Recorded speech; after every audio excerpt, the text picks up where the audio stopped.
Hey everybody, it's Dr. Poole with Coco MD TV, and I wanted to talk about matriarchs and patriarchs for a second. So we all know about that big mama character in black families, in movies, at the cookout, the picnic, the Sunday after church, the grandmother who is like the glue that holds the family together. You come to her for everything. She knows everything about everybody.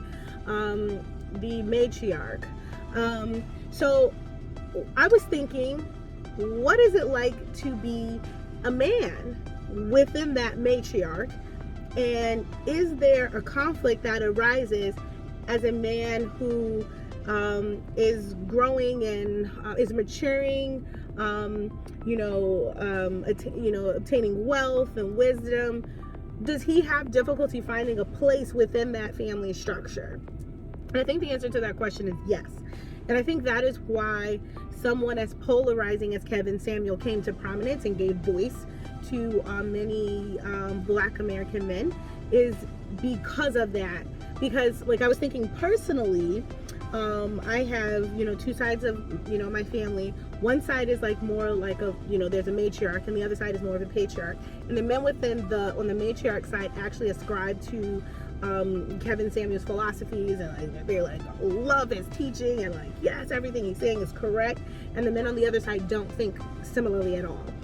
So I do think that a conflict arises when you are a male coming to prominence within that matriarch structure. And I was reading a comment that one of my cousins posted about, like, there's this obsession with humbling black women. For a second, it made me sad, but I'm probably one of the least offendable persons out there, because I like to think about why somebody is saying what they're saying, and it just takes a lot of time and energy to be offended, and then you don't really understand what somebody else is trying to say. So instead of me like being sad, like, I started to think, like, is that really the purpose or the goal? Like, are people trying to humble black women? And I don't know if that's really the case. I think that because we've like existed within like this matriarch structure for so long, where it's the woman that's the head and she's leading everything, and she's the glue that's holding the family together. When you have men who are like, obtaining like prominence, their wealth, wisdom, education, them wanting to, have a role in the family, there's a conflict that's going on, like, who's going to be the head, like, what's going to happen.